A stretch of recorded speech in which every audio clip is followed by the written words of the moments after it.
This video is replacing two videos that I previously made because I think it can be done in a much quicker, more efficient way. This is talking about factoring a trinomial, and we're going to use a standard quadratic trinomial. We have ax squared plus bx plus c. And what we're doing is we're factoring this when a is equal to 1. So everything's going to be x squared plus some number x plus some other number. Okay, there's a different method if there's a number in front of the x squared, but we're going to do this for now. Okay, so the first, and what the factors are, you'll see what I'm talking about. So if we say x squared plus 5x plus 6,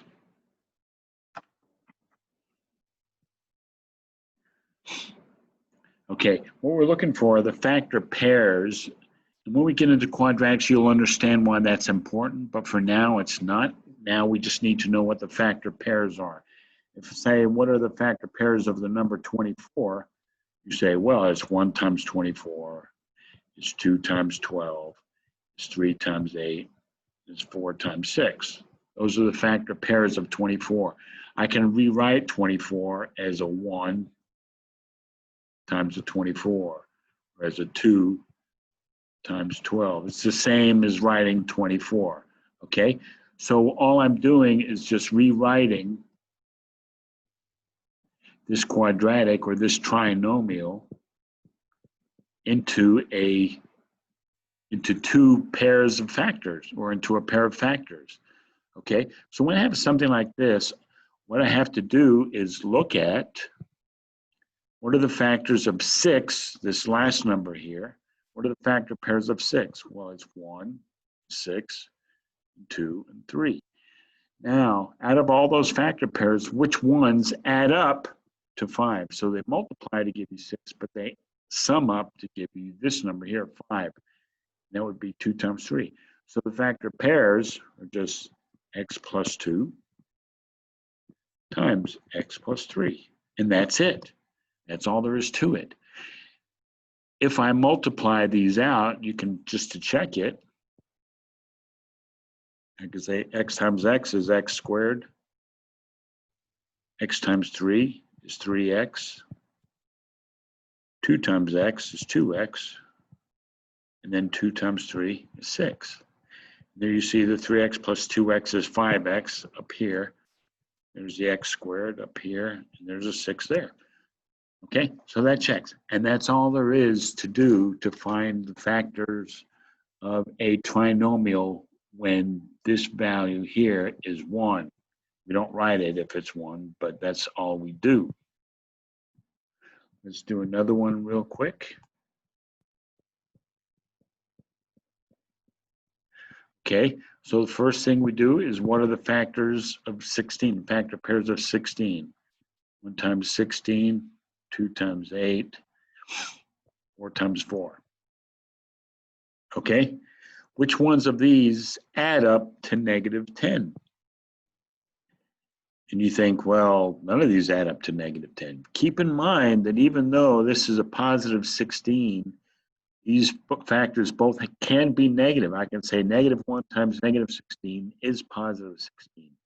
Negative 2 times negative 8 is positive 16. Negative 4 times negative 4 is positive 16. Okay, so when this last term is positive, the factors can be either both positive or both negative, depending on what that middle term is. Okay, so obviously if they have to add up to negative 10, then both factors have to be negative. So negative 2 and negative 8, okay, that tells you your factors are x minus 2 and x minus 8. And that's all there is to it. We have now factored this trinomial, and there they are. Okay? Now, I could go on and show you several more examples in different ways whether positive and negative numbers combine with each other, but I'm going to show you a shortcut here method is really fast and it's really easy. Okay, now I'm going to do those two same quadratics, those trinomials that I just did, and I'm going to put them in here. So the first one was x squared plus 5x plus 6. Okay, what that does, it gives you this curve here, but if you look really close at it,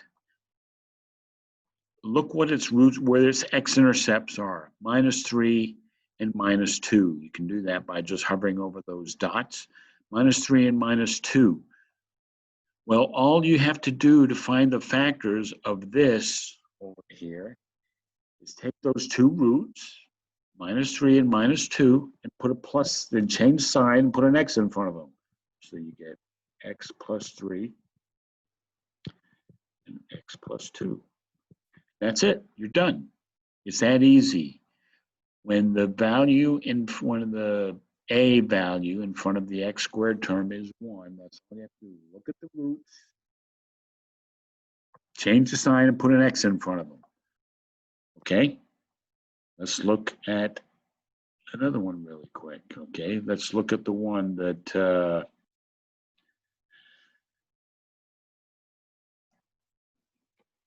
the other one that we did here. So it was x squared minus 10x plus 16. Okay, remember the factors were, when we did it manually, the factors were -8 and -2. So it was x minus 8, x minus 2. Let's look over here now. Let's look at, are these roots here? When I look at these, there's 2 and there's 8. Remember what I said you do. You take those x-intercepts, 2 and 8, change the sign so it's -2 and -8, and put an x in front of them. So x minus 2, x minus 8. And that's the same way as we did it when we did it the long way. That's all there is to doing factors when the value in front of the x squared is 1. You look at the x-intercepts, change the sign, and put an x in front of it. And those are your two factors. Now, the only one that that could cause you, not cause you problems, but may cause you to think, is if you have a parabola, that's what these curves are called, that comes down and just touches and goes back up. Okay, and you can see right there, it would be 5, 0 would be the x-intercept, where it just comes down and just touches the x-axis. Okay, in that case, you have double factors, but it's the same factor. So in this case, it would be, x minus 5 times x minus 5, or you can just say it's x minus 5 squared. That's in the case where it just touches the x-axis. Okay, it's the same root, and therefore it's the same factor. Change the sign, put an x in front of it, and that's it. That's all there is to finding out the factors of these trinomials.